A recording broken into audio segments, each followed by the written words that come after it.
While I was more into Will Smith's Fresh Prince than Johnny Depp's Teen Cop, I'm not blind. I can see why people enjoyed his cheekbones, but is a pretty face worth the dark side of Johnny Depp? After all, Depp most certainly does have a history of violence. If you're ever looking for reasons to think again about getting that Pirates of the Caribbean tattoo, look no further. Depp's belligerent violence can be stretched back to his first days in Hollywood when he was first arrested for jumping a security guard in 1989. He was sued in 2018 because, according to location manager Greg Brooks, Depp's response to being told that that's a wrap on set was to punch Brooks in the face. Magazines used to write these oh so cute features about how Johnny Depp and Kate Moss would trash hotel rooms during their substance binges. But if you go back and read those stories now, it's never quite clear whether he broke the furniture in a fit of rage, she broke it in a fit of pique, or both. However, in the context of Amber Heard's claims that Depp was physically violent towards Moss, those stories can be read a lot differently. Moss and Heard aren't the only other exes with such stories though. Ellen Barkin and others have shared that Depp is violent to exes. While many people have cited that Depp has shown no signs of problematic behavior in his previous relationships, naming ex-wife Paradis and Winona Ryder as examples, Ellen Barkin, who had a relationship with Depp, came forward with her own story regarding the actor. Barkin, who met the Fear and Loathing actor in Las Vegas in 1998, alleges that while he was with her, Depp was an angry and jealous person who on one occasion threw a bottle of wine in her direction. It's never been confirmed whether she was injured by the incident, but in court documents that held Barkin's submission as a witness for The Sun in the UK LaBelle case, she said there is always an air of violence around him, and to quote, "He's a yeller, he is verbally violent." Another ex, Jennifer Grey of Dirty Dancing, also attested to similar behavior patterns in her own relationship with Depp in 1989 in The Independent, describing him as crazy jealous and paranoid about what I'd been up to while he was gone. She also claimed that he allegedly often got into bar fights and was ill-tempered. Another upsetting pattern in his relationships outside of the violence is uncomfortable age gaps. Yeah, the relationship that littered our Tumblr feeds in 2013 and 2016, Johnny Depp and Winona Ryder, wasn't as innocent or aesthetic as first thought.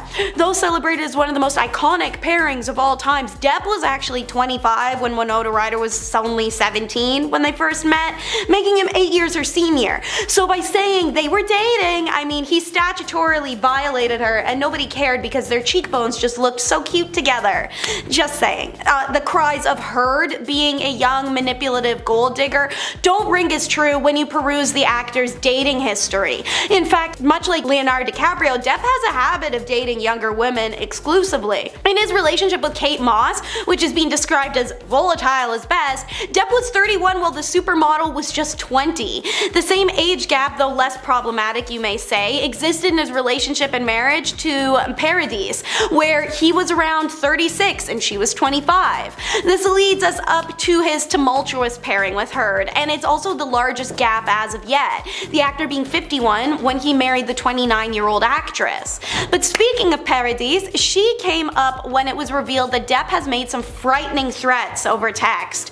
As part of the Heard-Depp trial, incidents of Depp's questionable behavior were highlighted by Heard's camp, some being leaked text messages exchanged with fellow actor and friend Paul Bettany in June of 2013, wherein Depp wrote, "Let's drown her before we burn her," followed by, "I will F-word her burnt corpse afterwards to make sure she's dead." This was written about Amber Heard, but a message was also read in court where Depp was caught calling his ex-wife and mother of his children, Vanessa Paradis, a French extortionist C-word. There was a few others read that Depp had written about Heard, but they're pretty uncomfortable to repeat.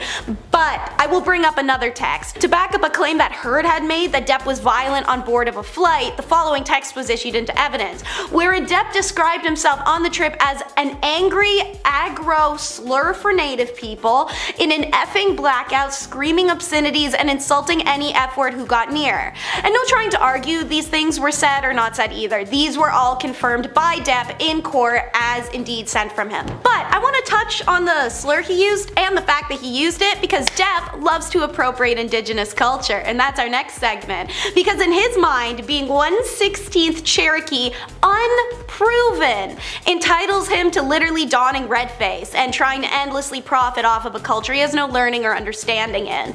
It's hard to miss any celebrity celebrities dancing with cultural appropriation. Everyone calls out the Kardashians, everyone calls out the Hadids, Ariana Grande, and more. But when it comes to Depp and his indigenous appropriation, there seems to be a unanimous agreement to just watch and do nothing. What immediately comes to mind is that Dior advert that was scrapped and reshot, the one that appropriated indigenous American imagery and sound, and then they paired it with the word sauvage. Please, seriously. But so what? You may say, Depp apologized, they changed, and besides, Johnny wasn't responsible anyways, as his fans cry, as if Depp wasn't the creative director who literally designed that super racial ad. But it is this coddling of what is a 60-year-old man that further allowed him to do this. Look at Lone Ranger, where Depp, as it was reported by Time magazine, decided he himself wanted to play the part of Tonto, a indigenous character, rather than the masked man lead character who is white, which is how we ended up watching Johnny Depp make a joke of indigenous culture for an hour and a half in red face.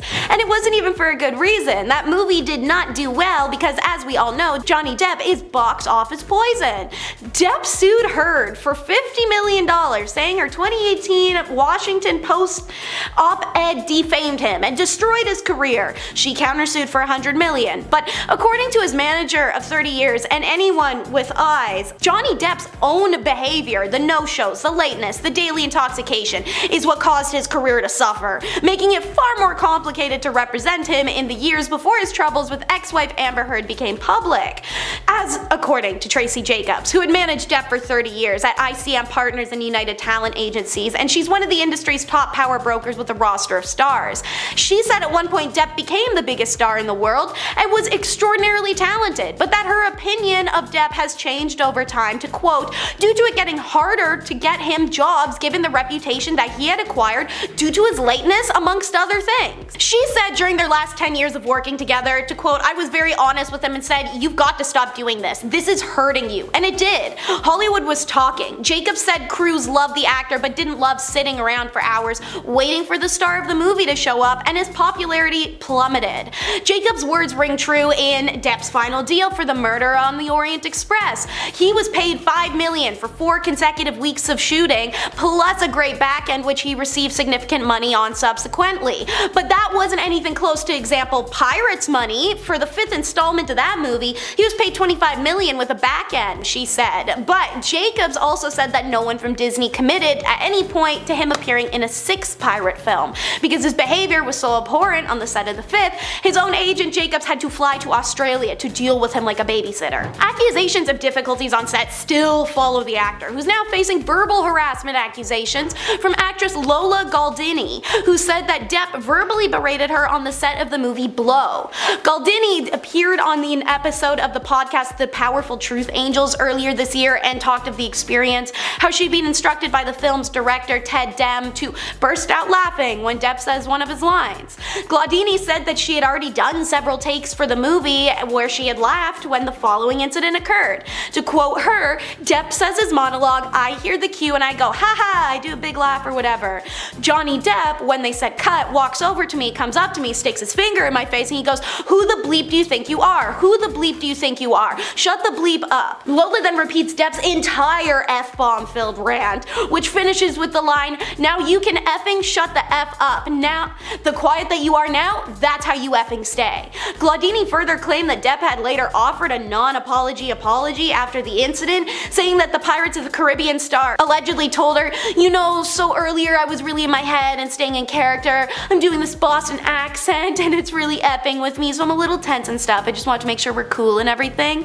Lola chose to pretend nothing had happened, explaining that her dad told her, don't let them see you sweat, and she decided to play chill for the long run. It seems that calm and quiet is how Depp likes them though, as revealed in court that he was spiking Amber Heard. Reddit users tearing apart the case of Depp versus Heard online seem to have one common consensus no matter what side they're on. It's absolutely sickening that Depp admitted in court that he ordered his doctors to give Amber a concoction of sedatives to calm her down because she nagged him to stop his substance and alcohol alcohol usage, and this was all done to Amber without her knowledge or consent as well. No matter what side you want to take, acknowledge that there was an imbalance of power between them. I mean, it was clear when a random unlicensed doctor of Depp's choosing, who he went out to for drinks with more than once, was able to diagnose Amber Heard with disorders, yet the therapist she saw before him, and then the therapist he hired for her while in the relationship, not once diagnosed her with anything. I think I'll take the real licensed board certified professionals who saw Amber for over 6 years over some quack when it comes to court evidence,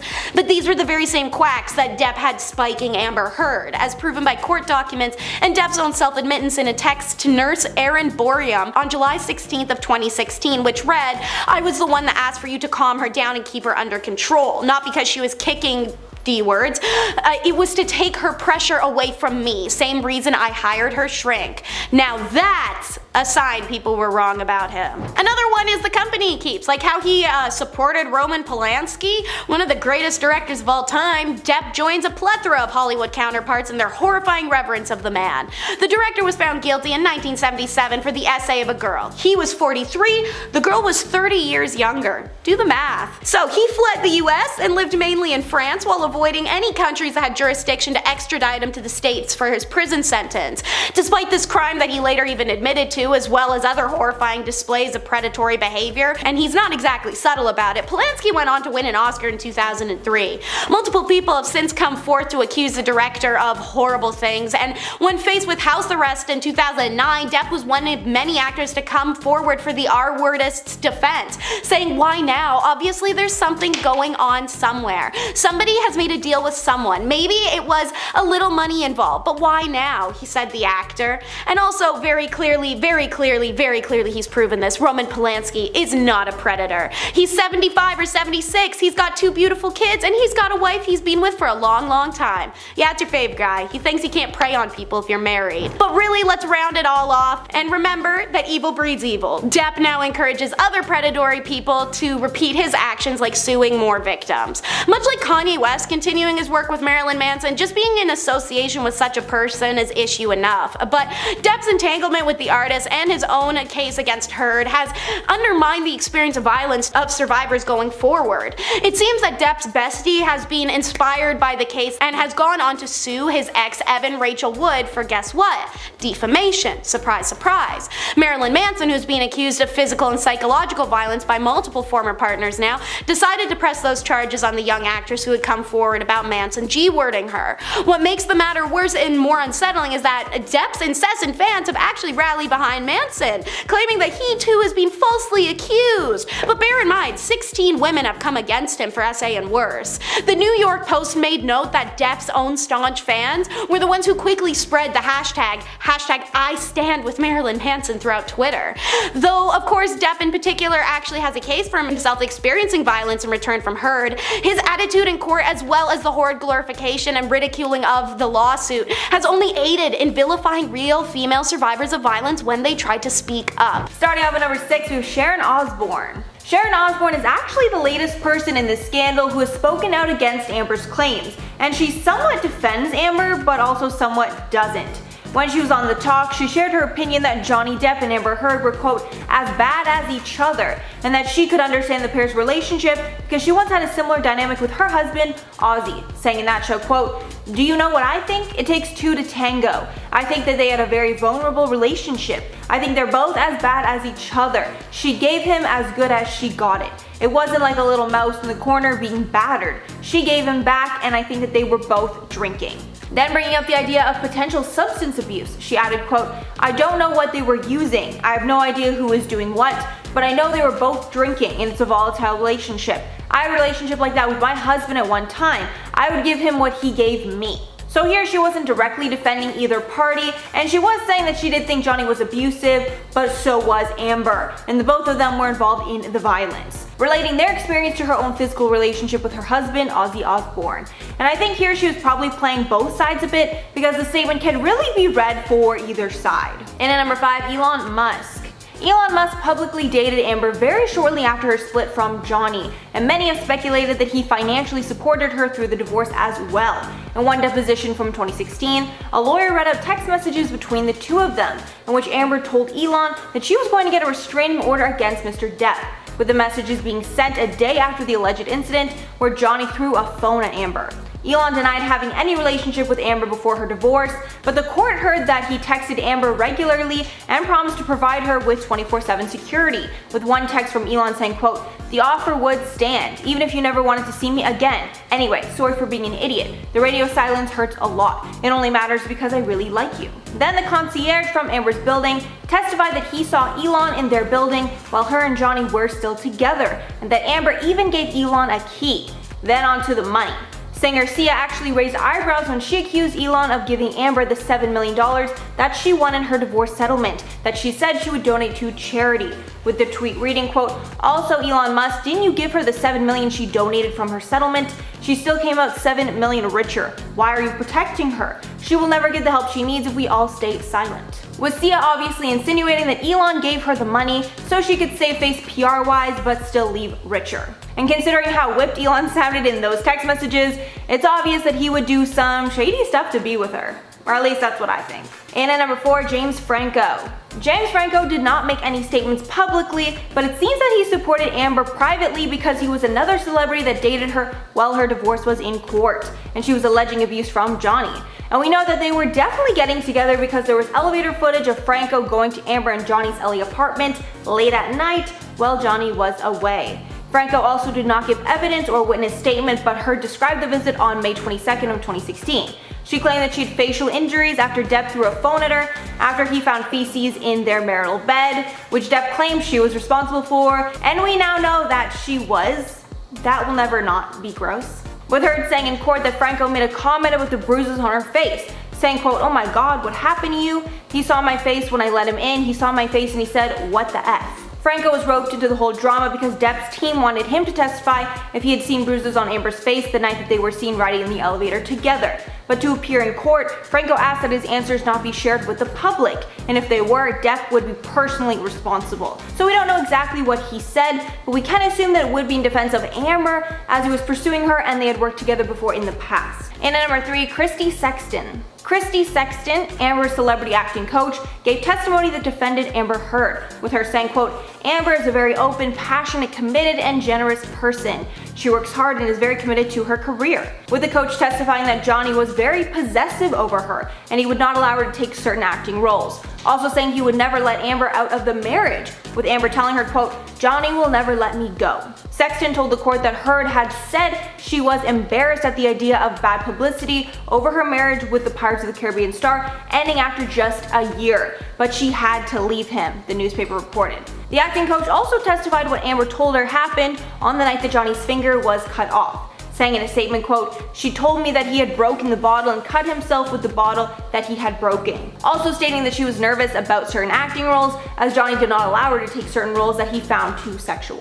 In at number 2, Raquel Pennington. One friend of Amber's claimed that she feared that Johnny might accidentally kill Amber and that she felt, quote, "an obligation to stay close to Amber for her safety." In a written witness statement submitted in the Hollywood actor's libel trial against the Sun newspaper, Miss Pennington said, quote, "Many times over the course of their relationship, Amber has confided in me about Johnny's abusing her, both physically and verbally," then claiming that Australia is when she first feared for Amber's life, and allegedly Amber was a hostage for 3 days. Then Raquel was called to Amber's apartment when her and Johnny were in a heated fight, and claims that she walked in and saw Amber crouching in a corner while Johnny was yelling at her. And even though his testimony was very damning initially, she later set the record straight in deposition that she had never seen Johnny physically hurt Amber in any way, and any proof she had was just from Amber's mouth.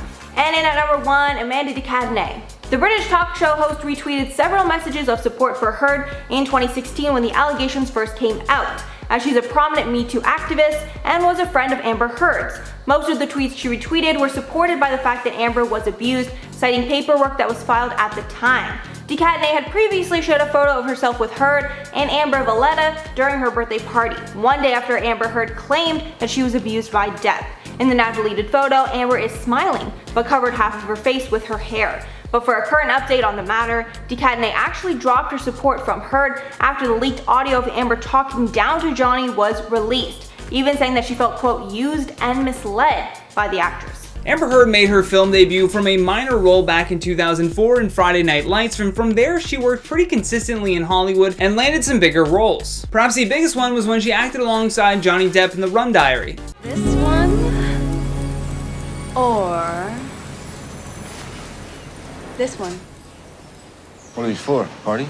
It's for Carnival. The pair were cast as each other's love interests in the film adaptation of Hunter S. Thompson's novel, although they didn't officially begin dating until 2012 after Depp and his longtime partner Vanessa called it quits. Depp and Heard kept their relationship extremely private until they made their first appearance as a couple at the 7th annual Heaven Gala in January of 2014. And just a few days later, the couple was engaged. After getting married in 2015, their love and joy for each other though would be very short-lived. According to Variety, Johnny Depp had suffered a bad hand injury while he was filming Pirates of the Caribbean Dead Men Tell No Tales in Australia. Although this hand injury wasn't anything like from a dangerous movie stunt, but rather due to an argument that he had with Amber Heard. Then in March of 2015, Depp was reportedly injured again, but this time it was from a massive fight that led to smashed bottles and broken windows. According to reports, this fight led to Depp accidentally slicing off a portion of one of his fingers. Also, I'm speaking a lot about what happened to Johnny Depp in this video because you can't really speak about the truth of Amber Heard without mentioning how she's affected him. Before Amber, Depp was rarely in the press, but as soon as they became a couple, it felt like they were in the news for something every other day. Which, you don't have to be a brain surgeon to piece together that she may have been the catalyst to all of this madness. I mean, in April of 2016, they had to do this really awkward apology video because I guess they violated Australia's biosecurity codes by not declaring the Yorkshire Terriers that she brought into the country. I mean, take a look at this. Australians are just as unique,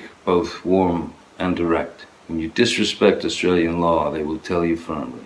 I am truly sorry that Pistol and Boo were not declared. Now, fast forward to May of 2016, just 15 months after they said I do, and now the once happy couple is getting divorced. Vanity Fair was the first to report on this and said that Heard had cited irreconcilable differences. Not too long after that news broke though, Amber filed a restraining order against Johnny Depp, claiming that he had harmed her. She then wrote a scathing op-ed piece for the Washington Post after their divorce was finalized, citing that Depp, without, directly naming him, I'll give her that, he had abused her several times in their relationship. This led to Depp suing her and the Post for defamation, as the article generated so much negativity around his name that even Disney dropped him from the Pirates of the Caribbean franchise. Although they still maintain that it was due to them wanting to go in a new direction, but the timing suggests otherwise. The truth about Amber Heard is that she did this because she wanted to generate positive publicity around her name, in order to advance her career while simultaneously destroying Johnny Depp's. She even went as far as allegedly painting on bruises for which Depp argued that he was actually the victim. While Amber Heard accused Johnny Depp of domestic violence, the Aquaman star was actually arrested for alleged domestic violence against her former partner photographer Tassia Van Ree in September of 2009. According to TMZ, Heard and Van Ree got into an argument at the Seattle-Tacoma International Airport, and Heard allegedly struck Van Ree. She was then arrested and booked for misdemeanor domestic violence, but the prosecutor declined to move forward, supposedly because both of these women lived in California. Perhaps one of the biggest tells that Amber Heard has completely lost her mind is the fact that before she left Depp's house, she left him a little present. Although she denies it, many people saw the poop that she left on Johnny Depp's bed and immediately blamed Amber for pooping on the sheets. What is this? You know what I mean? Like, she actually blamed her Yorkshire Terrier, but other people are also suggesting that her co-conspirators and friends had a little bit of a role in this one. It was not left by a 3 or 4 pound dog. I was convinced that it was either Miss Heard herself or one of her cohorts involved in leaving human feces on the bed. Allegedly, she had been trying to set Depp up for a long time, and in doing so involved 2 of her friends. Just recently, Johnny Depp's security chief alleged that Amber Heard had actually physically abused Depp throughout their marriage. During the court proceedings, security officer Sean Bett appeared in court and gave his witness statement. In the statement, he said, "Throughout the course of Mr. Depp and Miss Heard's relationship, Miss Heard was verbally and physically abusive towards Mr. Depp," adding that on many occasions I witnessed her shout at Mr. Depp. I was also told by Mr. Depp on multiple occasions that Miss Heard had physically abused him. As for the credibility of this man, he was a former Los Angeles sheriff deputy that worked for Depp for the last decade. According to him, Miss Heard often behaved this way when she had been drinking, so he had to learn quickly to recognize the signs so that he could calm a situation before it escalated. Depp's security was cross-examined by lawyer Sasha Wass, who questioned his claim that he had never seen Heard with the bruises or marks on her face, but had several times witnessed Depp with multiple bruises inflicted by Miss Heard.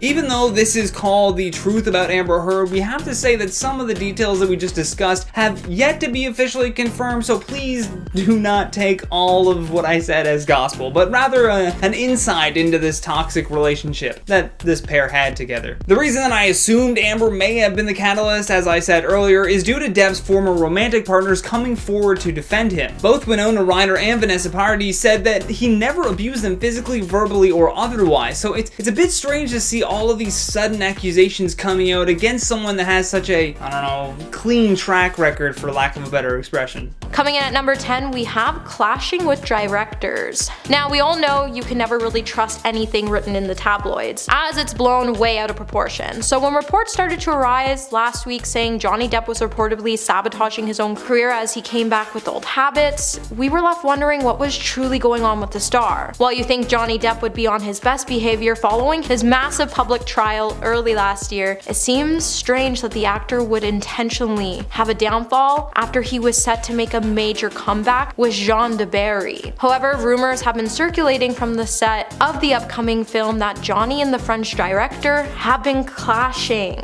Actor Bernard Motel shared rumors from the set on the French talk show Don't Touch My TV Set, where he said, "I heard some noise from the shoot, very serious stuff." So Depp is an excellent actor when he comes on set, except sometimes it's 6 in the morning, the crew is ready, and nobody turns up. So of course, Myween, who is the director, gets angry, and the next day, she's the one who doesn't turn up, and you got Johnny Depp, and she's not there. It's finished over this week, but it's going very badly. They don't get on at all. They're screaming at each other the whole time. Now, people not getting along in the industry is actually a pretty common thing, and when you get as big as Johnny Depp, you can definitely be late for a film set every now and then. However, you can't expect him to show up on time when the director of the movie isn't doing the same thing. Either way, with neither of the two commenting on the rumors, it's hard to say if they actually aren't getting along and there's problems, but it's most likely just a very smart PR move, if anything. Number 9.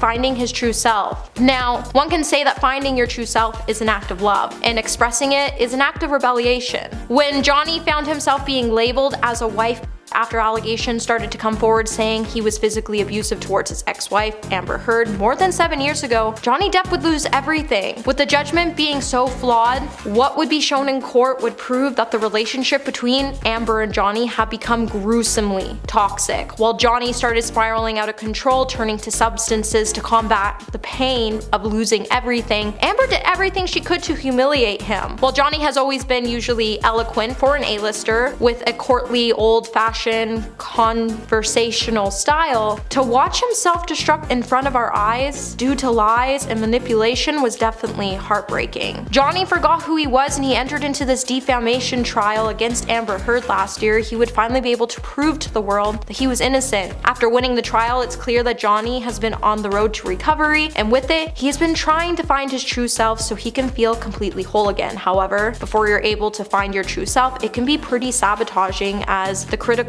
inner voice doesn't represent a positive sense of self that you can entrust, and rather it epitomizes a cruel anti-self that's inside us. This then gets turned against us. It casts doubts at our abilities, undermines our desires, and convinces us to be paranoid and suspicious towards others and those close to us. Then these anti-self ideas probably filled Johnny's mind with critical self-analysis and self-sabotaging thoughts, which has led him to hold back or steer away from his true goals. Hey, my little peaches, are you enjoying this video so far? If so, don't forget to give it a thumbs up and subscribe to the channel. And number 8, growth. One of the major signs of growth is having more tolerance for discomfort, but also having less tolerance for nonsense. As we continue to grow, we tend to internalize attitudes that were directed towards us by our parents, relationships, or influential caretakers throughout our development. With Johnny being told he was addicted, filled with rage, Amber would go on to show the world pictures of Johnny when he was passed out to prove that his substance and alcohol use were out of control because he couldn't remember. While she claimed that she urged him to get sober, Johnny's brain would have started to engage in this self-sabotaging thought that he would tell himself just to give up and not to try anymore. With his thoughts telling him why even bother if you're never going to succeed anyways, he may have felt like he just didn't have the energy to get anything done. While Amber forced him to feel like a failure for years, he would start to grow with similar self-sabotaging attitudes towards himself. And while he can't change his past, as an adult, he certainly has been growing to understand how he can identify these self-sabotaging thoughts that he has internalized. And he has been consciously choosing new ways to combat them so they don't get the best of him. However, with saying that, when we fall victim to our critical inner voice and listen to the directives, we often engage in self-limiting or self-sabotaging behaviors that hurt us in our daily lives. It's going to be hard for Johnny to figure out how he can cultivate the power to select his own thoughts, and we just have to support him as he gets back up on his feet again. Number 7, his responsibility.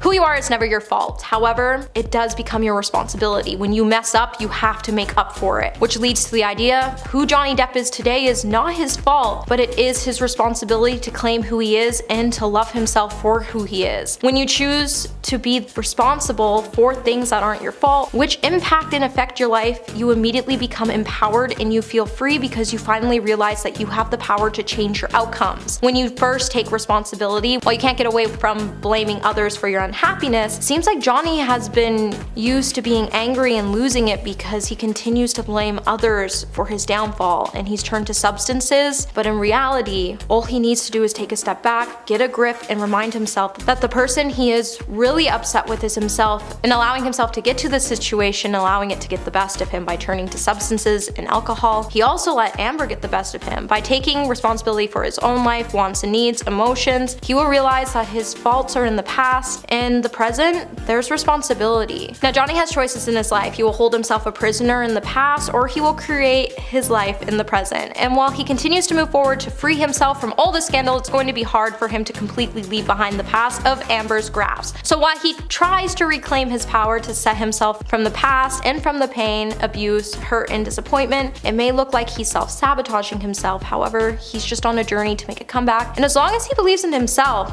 he's on the right track. Number 6, ego and soul. Desires that arise in agitation are more aligned with your ego. Desires that arise in stillness are more aligned with your soul. Research has shown us that ego can be held responsible for many negative human traits that include, but are not limited to, criticizing and judging others, acting manipulative, being inflexible and rigid, having severe mood swings, possessing a constant need for praise and approval, and feeling fearful and anxious. With all the negative traits having a very serious consequence, it can make a person's life a misery, and a lot of these traits can cause addiction to alcohol, tobacco, and other mild substances. Now, Johnny's ego and soul has the ability to make focus on aspects in the physical world that actually have intolerance towards peace, harmony, and happiness. And he is quick to blame others or raise his voice against the circumstances when anything bad befalls on him. This is a product of ego that constantly strives to make him believe that he is not responsible for his own actions and his surroundings that are responsible for everything going on in his life. Like everything else that is inherited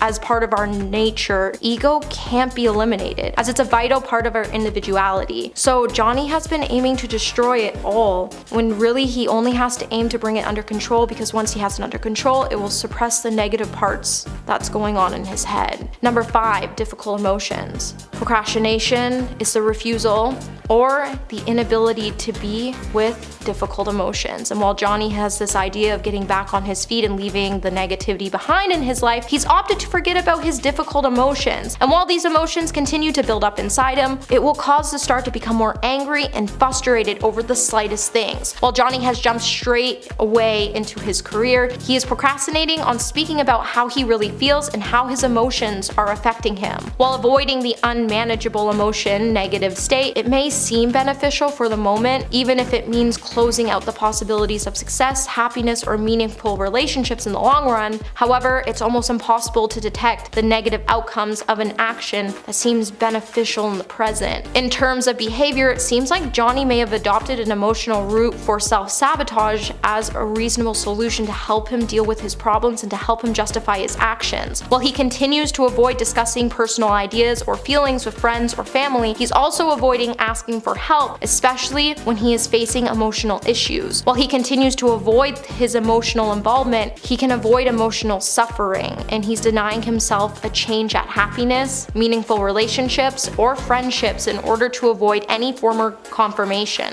And while he continues to adopt an emotional self-sabotage point of view, as a reasonable solution to his problem, he can't provide himself with a well-thought argument to justify his actions. Number 4, letting go. The moment before we finally let go everything is often when we grip onto everything, and it's the hardest. Sometimes we feel embarrassed or ashamed, and as a consequence, we hold ourselves back socially and we start to push ourselves to be more outward and open.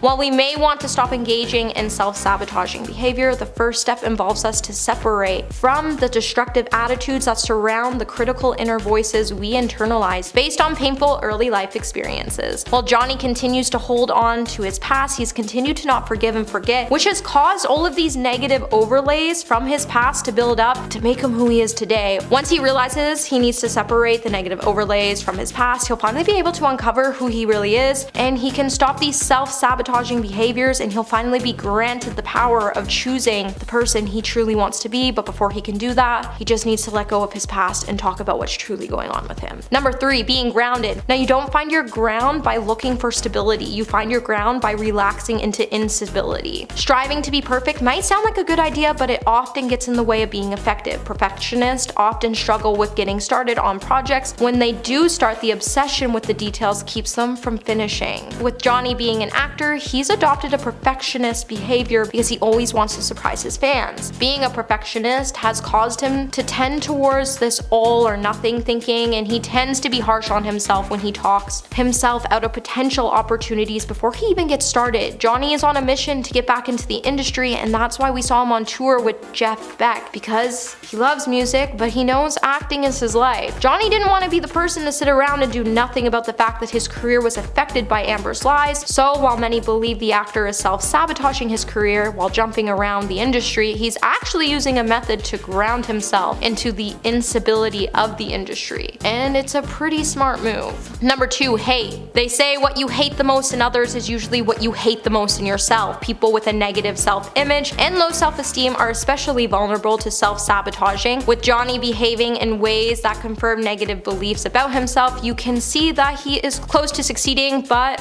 because he hasn't started to hold back because of the hate he feels for himself, he has started to become so uncomfortable with his life and who he truly is. While he has been told all his life that he will fail, he sometimes even tells himself that he's going to fail. Johnny is holding himself back to an impossible standard that has caused him multiple delays and setbacks, and while it may seem like a positive strategy to aim for things to go as planned without a hitch, when sometimes it goes wrong, he ends up feeling ashamed. Prone to depression, Johnny feels like he's letting everyone down lately, and he has let his health overcome him. And while he continues to follow this negative behavior, it's going to cause him more harm. Johnny needs to acknowledge the way he's feeling, and it will allow him to find his ground back to stability. Coming in at number 1 today, we have becoming his own best friend. The biggest life hack is becoming your own best friend. Everything is easier when you do. Johnny needs to stop being his own enemy because everything going on in his life right now is irrelevant when it comes to his future. Johnny needs to become his own best friend, and he needs to trust that everything going on will eventually settle down and he'll rise to the top. When he starts to trust himself, he'll be able to shoot for something big, and while it may feel overwhelming to do so, it will also prevent him from self-sabotaging his career. As long as he chooses not to get hung up on the idea, he won't waste time on unimportant details. If he truly wants to get healthy, he needs to stop making all or nothing decisions, and he needs to start making some small incremental changes and act on them slowly. This way he can prevent himself from sabotaging his mind, from putting on the brakes. By taking more bite-sized actions, he won't be forced to derail his career, and it all starts with him becoming his own best friend. First up, we got James Franco. Actor James Franco is one of the many witnesses that will be called to the stand on behalf of Amber Heard. The pair first met on the set of the 2008 movie Pineapple Express, where they developed a friendship. That movie was one of the first in her career. According to People, Amber confided in James after an alleged physical altercation with Johnny. While Depp was on the stand talking about the breakdown of his marriage with Heard, he brought up Heard's relationship with Franco and how he believed that she was cheating on him. Along with meeting during the making of Pineapple Express, the pair also worked together on the 2015 movie The Adderall Diaries. Depp claimed he became suspicious of the pair's interactions during a scene he believed that Heard was having an affair. Johnny even admitted that he once confronted Amber about her relationship with James Franco. While the couple was on a flight from Boston to LA, Johnny decided to confront Amber about allegations that she was cheating with Franco. Later, a recording was played by Heard's defense, where Depp was heard saying, quote, "I became irrational when you're doing movies. I become jealous and effing weird, and we fight a lot more." Depp also admitted to being insecure while with Amber, as he stated that he got jealous when Heard would go out with other people. James Franco has been long connected to Amber and her messy divorce, but has never made any public statements about where he stands, although we can assume that he supports her, as they started dating while Amber accused Depp of Even though Heard denied having a relationship with Franco, that was deemed to be a lie when camera footage of Franco and Heard in an elevator were leaked. Heard brought Franco to her and Johnny's LA penthouse while Depp was away. Franco didn't give evidence or a witness statement, but Heard described the visit in May of 2016. She claimed that she had facial injuries after Depp threw a phone at her after he found feces in their marital bed, which Depp claimed she was responsible for, and we now know that Amber Heard was, with Heard saying in court that Franco made a comment about the bruises on her face, saying, quote, "Oh my god, what happened to you? He saw my face when I let him in, he saw my face and said, what the?" Franco was also asked to testify for Johnny's case because Depp and his team want to confirm that Franco saw bruises on Heard's face when they met up that night. Although Franco agreed to testify, he stated his words must be kept secret, and if they leaked, Depp would be personally responsible. Hopefully we get the full story when Franco is put on the stand in the coming weeks. Next up, Elon Musk. Elon Musk is another celebrity who is testifying on behalf of Amber Heard during her trial because they had a relationship around the time that Amber was accusing Johnny of getting physical with her. The reason Elon has been dragged into this case is because Johnny accused him of having an affair with Amber back in 2020. The accusation was enough to make major headlines at the time. It was never confirmed if the pair cheated or not, but it's clear that Amber and Elon had a romantic relationship. Elon and Amber started dating in the summer of 2016 and were spotted out multiple times in London. In August of 2017, it was reported that Elon had ended their year-long romance. The pair got back together months later, but called it quits yet again months later. A source told Mail at the time, quote, "It's all over between Amber and Elon and she's devastated. It was his decision." Apparently the timing between the two was not right. Another source confirmed the breakup and also confirmed that it was Elon's decision to end things. The pair cited their conflicting schedules as what kept them apart. Later, Musk admitted that he was heartbroken from the breakup and even claimed that Heard was more so responsible for the split, revealing, quote, "I was really in love and it hurt bad. Well, she broke up with me more than I broke up with her, I think." Musk claimed after the split that he was so heartbroken, he hardly made it through the launch of the Tesla Model 3 event. Adding, quote, "It took every ounce of will to be able to do the Model 3 event and not look like the most depressed guy around. For most of that day, I was morbid." Along with having a romantic relationship with Heard, Johnny Depp alleged in court documents that Elon had a, quote, three-way affair with Heard and model actress Cara Delevingne at Depp's and Heard's apartment in Los Angeles in 2016, while Depp was away in Australia. Although Musk denied this allegation and called Delevingne a friend. Musk has admitted to having dated Heard, but only after she filed for divorce from Depp.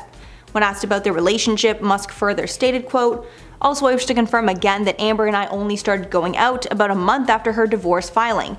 I don't think I was ever even in the vicinity of Amber during their marriage." It's hard to know if there's any more information that Musk has that could be useful to either Depp or Heard, but again, we will be finding out shortly in court. Ellen Barkin is another celebrity who is taking the stand in the defense of Amber Heard. Barkin is an actress who briefly dated Depp many years ago and supports Heard's claims that he can get violent. Depp and Barkin worked together for a brief time in the 1990s, shortly after his split from Winona Ryder.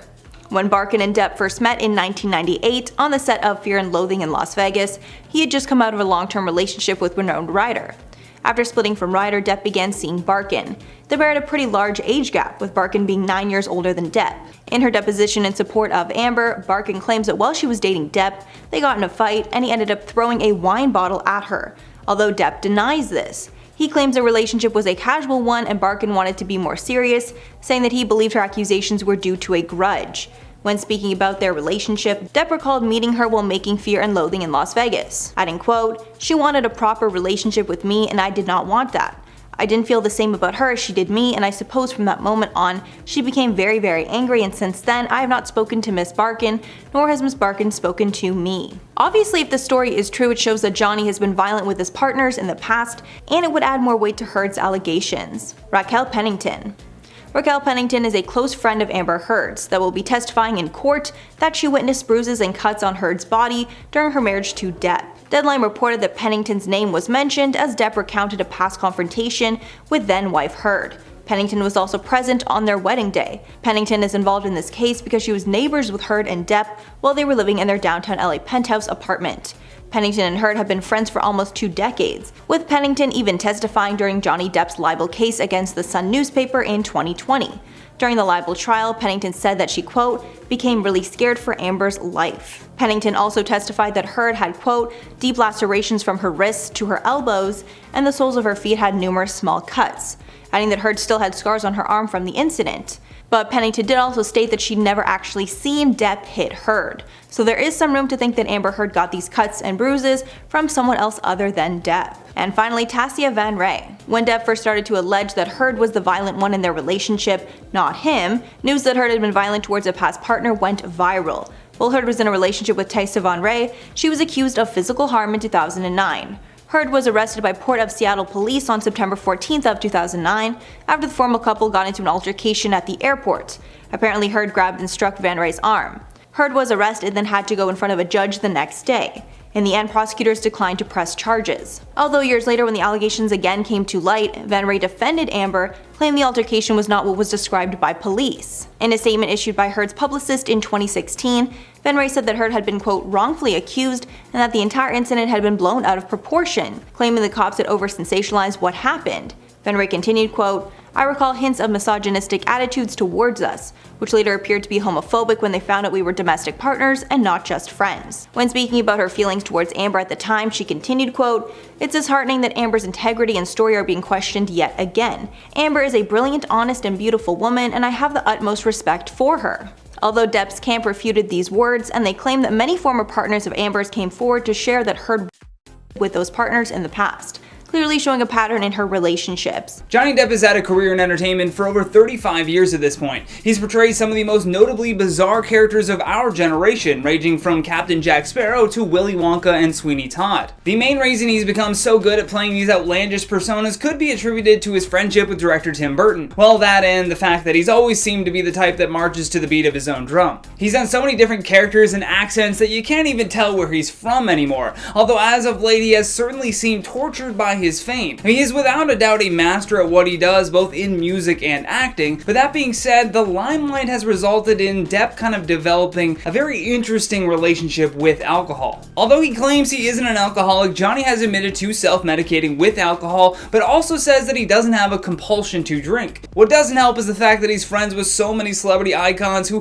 have been known to, love the booze a little bit. For example, his drinking buddies have ranged from Marlon Brando to Hunter S. Thompson, and as of late he's formed a friendship with comedian and wild man Doug Stanhope. Another hard truth about Johnny Depp is that he isn't very good with his money, and he's also a bad judge of character. I mean, you got his toxic relationship with Amber Heard, that's a pretty good example of this. As for his money, Depp has just recently admitted to the High Court during his libel case that he lost $650 million after the height of Pirates of the Caribbean. Plus, he was left owing $100 million in taxes due to his business manager stealing from him. The worst part is that he got this news right as his relationship was turning sour, which would have been a lot of pressure on the guy. I mean, imagine being told that you were completely broke and then your ex says that you abused her, so now everyone in the media and the public hates you. Thankfully, that image has been lifted once we learn more about the inner workings of Amber Heard. Amber Turd, sorry. Allegedly, he had to even sell his yacht and a bunch of other assets just to even get him out of the red. Another truth about Johnny Depp that you can tell from his interviews is that this guy really cares about his fans. He would regularly dress up as his Captain Jack Sparrow character and visit a children's hospital or a school just to make the kids laugh. During an interview on the Graham Norton show, Depp spoke about his own personal struggles with his daughter's illness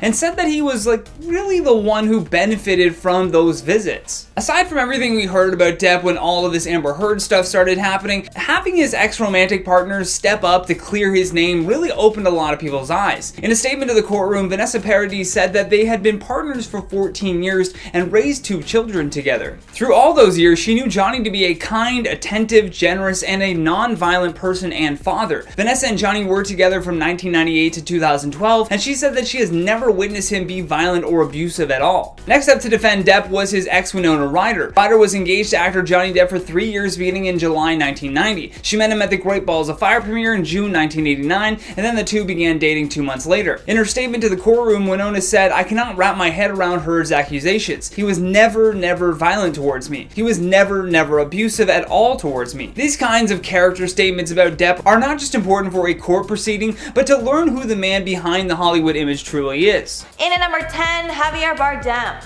Actor Javier Bardem is someone who has spoken from personal experience in support of Depp. When all the drama was going around surrounding Amber, Bardem decided to put out a statement on the matter, writing, "I love Johnny. He has always been a true gentleman and an extremely generous and caring friend to my family and myself. On top of that, I've had the gift of working with him twice, and I've experienced his respectful attitude towards every single member of the crew alongside his unique and hilarious sense of humor. I stand by Johnny because I have always seen and felt a true caring and loving man in him.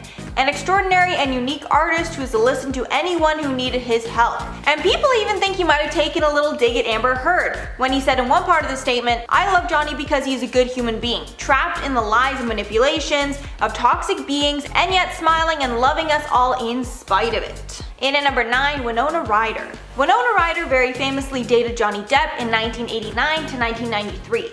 And because both stars were huge at the time, their relationship was highly publicized. And thankfully, after their relationship ended, they still have tons of love and respect for one another. And because of this, Winona went out on a limb and pledged her support publicly for Depp.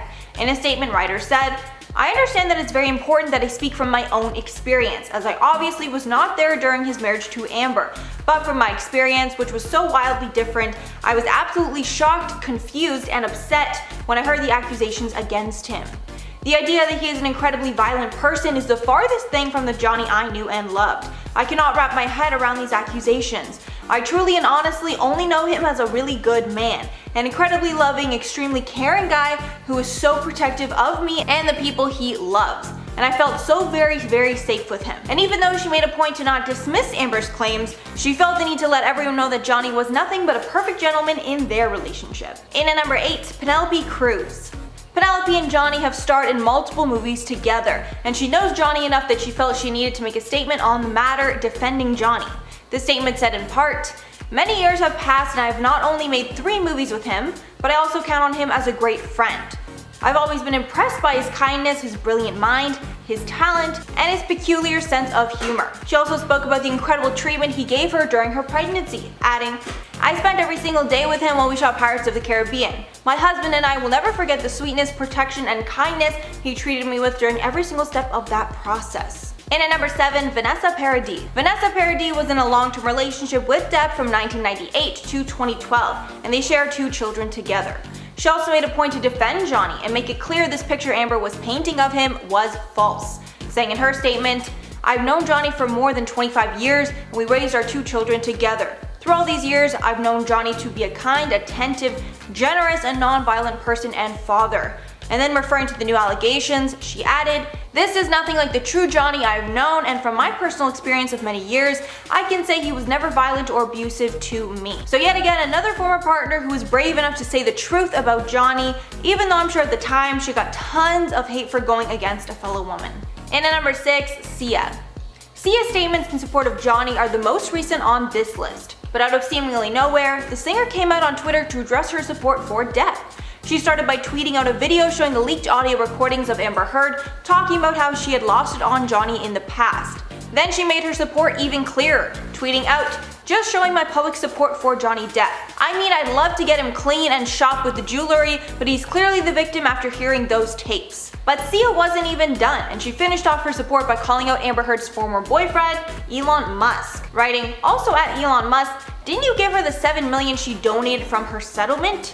She still came out $7 million richer. Why are you protecting her? She will never get the help she needs if we all stay silent." So clearly she's very opinionated on the matter and just wants to see Amber Heard be brought to justice, but I really think that we all do, so I'm loving Sia here. Halfway through at number 5, Lily Rose Depp. And of course, Johnny's daughter Lily Rose Depp made a point to defend her father against these claims. She first posted a screenshot of an article from People, which showed that the LAPD had been to the couple's house after Amber called them, but they didn't find any proof that Depp caused any harm, so no charges were pressed. With the statement reading in part, There was no evidence of any crime. A crime did not occur, so the officers left the scene and left a business card. Then she posted a photo of her and her dad back when she was just a baby, captioning that photo, "My dad is the sweetest, most loving person I know. He's been nothing but a wonderful father to my little brother and I, and everyone who knows him would say the same." So here it's very clear that she supports her father and wants everyone to know that at that point there was no proof of anything other than what Amber said happened. And at number 4, Paul Bettany. Paul Bettany is an actor who has worked alongside Johnny Depp in 3 movies in the past: Transcendence, The Tourist, and Mort Decai. And because of all the times the two have worked together, Bettany figures he was a good person to be a character witness of Depp's.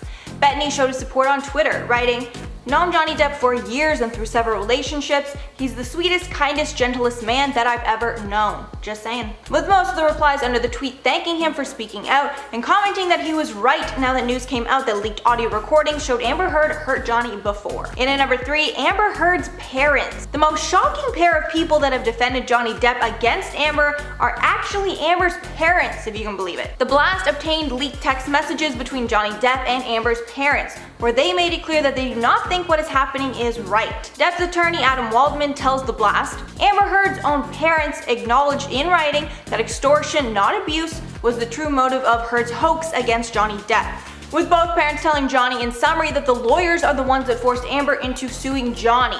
In one message, Paige Heard attempts to explain to Depp that it was her daughter's only choice to get protection from being evicted from the couple's luxury apartment after the fight. And after a brief exchange, Paige ended off the conversation, "I love you, son." So clearly from these text messages, Amber's parents do not believe the allegations of abuse, and they think this whole thing is a legal ploy. In at number 2, J.K. Rowling. J.K. Rowling made a public statement after her and the other studio executives made the decision to keep Depp in the film Fantastic Beasts. According to the statement, after claims were made about Depp, it was considered that the studio recast him, but Rowling implied that fans might not know the full story on the matter, implying that Amber was hiding things, and she sided with Johnny, saying in the statement, "For me personally, the inability to speak openly to fans about this issue has been difficult, frustrating, and at times painful. However, the agreements that have been put in place to protect the privacy of 2 people, both of whom have expressed a desire to get on with their lives, must be respected. Based on our understanding of the circumstances, the filmmakers and I are not only comfortable sticking with our original casting, but are genuinely happy to have Johnny playing a major character in the movies." So clearly here Rowling felt that she knew the truth and stuck to her guns. However, it must be noted that Johnny was just asked to leave the film, since the suit does not look like it will be over anytime soon. And finally, number 1, Laura Divenere. Laura Divenere is an interior decorator to many stars, so it's safe to say she's seen celebrities in their truest lights. And even though she's a former friend of Amber Heard's, she did the right thing and made a statement against her in court for the defense of Johnny. In her statement, Divenere claims that she didn't see Amber Heard's bruises after an alleged fight between her and Depp on May 21st of 2016.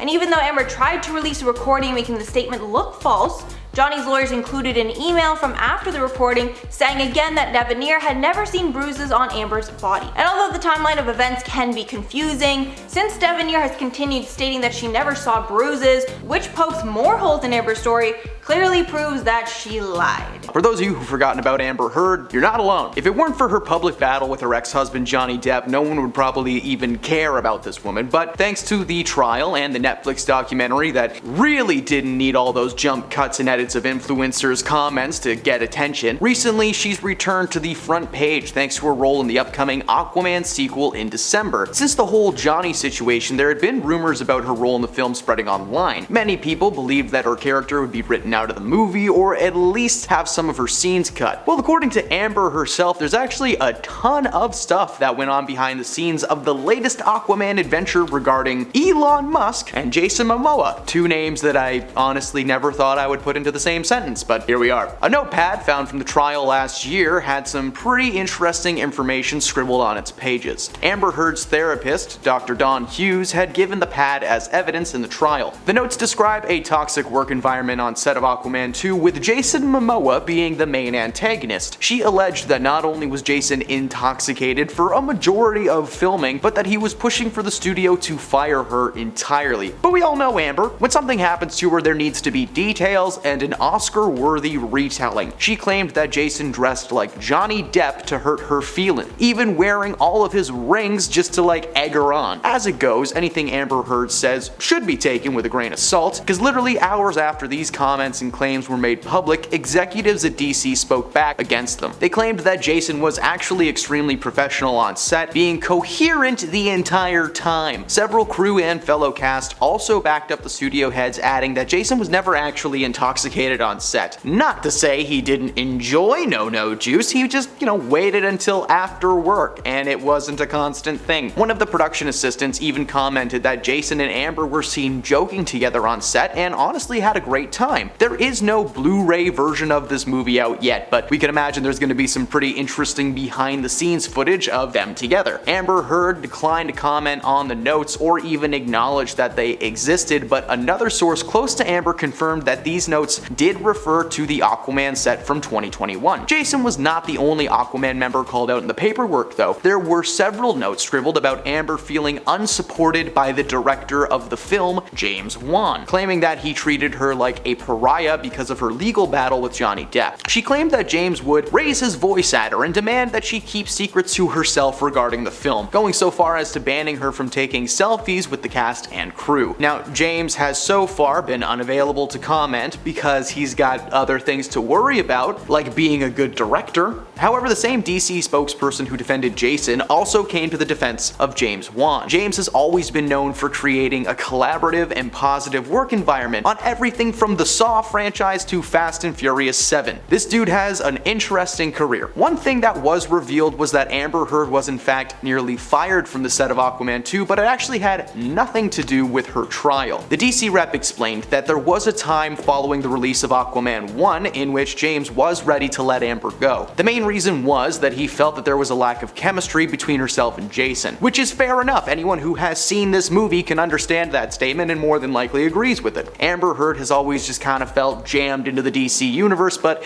I could talk about that forever. Let's just stick to the hot goss. So ultimately, the studio never went forward with firing Amber, and it was all thanks to the CEO of Tesla and her former lover, Elon Musk. Now, there's not a ton of information on this aspect of the situation, so I'm just going to share with you what I was able to find out. Back in 2019, Elon had one of his litigators send a scorched earth letter to Warner Brothers, threatening to tear the house down if the actress was left out of the sequel. Warner Brothers caved and moved forward. Imagine being so geeky and so rich that you could literally bully an entire studio into doing your bidding. Where was he when Iron Man was sacrificing himself for the entire universe? Right now, DC as a studio is in a weird place, with Guardians of the Galaxy director James Gunn and Peter Safran taking over and planning to scrap the existing film universe altogether. Aquaman 2 is actually the last movie that's going to be released under the old regime of DC. To say that this year has been rough for the company would be an understatement. Between The Flash and Blue Beetle, the company has lost millions of dollars. There's still a ton of hope for the Aquaman sequel because first movie made around $1.15 billion worldwide. Great success.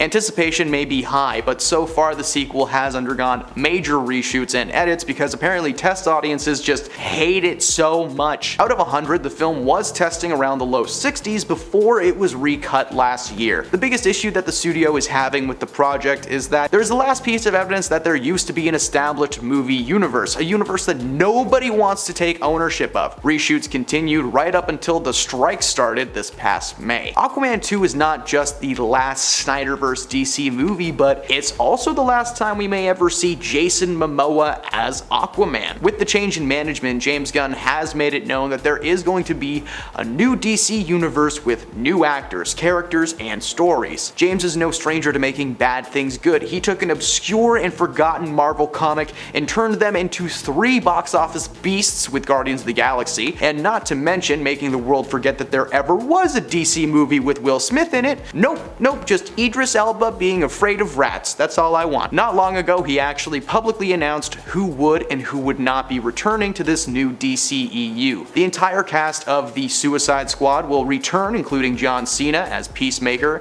and Viola Davis as Amanda Waller. Another confirmed addition to the surprise of everybody is Xolo Maridueña as Blue Beetle, which was the biggest box office blunder in the last 10 years. This means that Amber has effectively been fired from her role in the DCEU.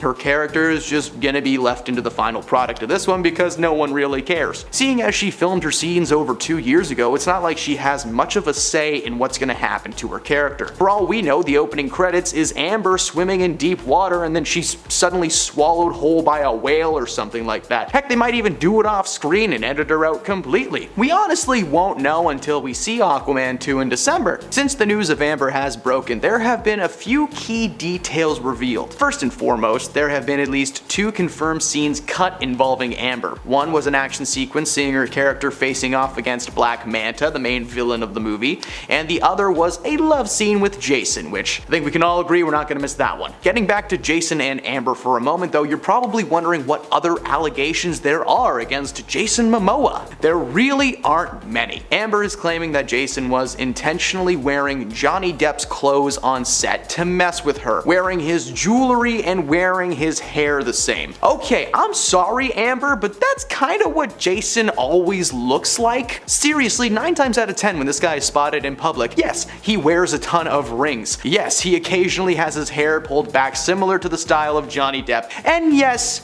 they both wear sunglasses a lot. But that's not new, okay? Since Game of Thrones, this guy has dressed like a Los Angeles yoga master. I have literally never seen someone more comfortable in public. His style is him. He has chains and rings and necklaces and a beard and long hair. So because he exists like this, he must be making Amber feel bad on purpose. It's not his fault that he looks like Johnny Depp. Heck, a lot of dudes in Hollywood look like Johnny Depp. It doesn't mean they want to make Amber Heard uncomfortable. When the news first broke about the Johnny and Amber trial, there was actually an online petition that was circulating calling for Amber's character to be recasted entirely from Aquaman 2. The petition received thousands of signatures, but as we all know, that didn't do anything. While her trial was being aired on the internet every single day, the studio was just trying to figure out the best way to handle the situation. The allegations being brought against Jason Momoa are a little iffy to say the least, and extremely convenient considering that the movie is set to release in 2 months. For all we know, this was a deliberate move made by Amber Heard to sabotage the release of this movie. I mean, come on, what a better way to derail a project than by claiming that the leading man was mean and tipsy on set. Even if it weren't for the almost hundreds of crew members that witnessed this thing get made from start to finish who were calling BS on Amber's accusations, I don't think anyone would still buy this. Yes, Flip from Slumberland was being mean to you. This guy. Come to think of it, put a pair of shades on that guy and it's Johnny Depp. Dang it, I was wrong. This guy's a menace. Now, obviously, I don't know what happened on the set of Aquaman. This is an entertainment-based video and it needs to be taken with a massive grain of salt, but based on the pre-existing evidence, the multiple eyewitness accounts, just so much information, I think that we all know where this story is heading.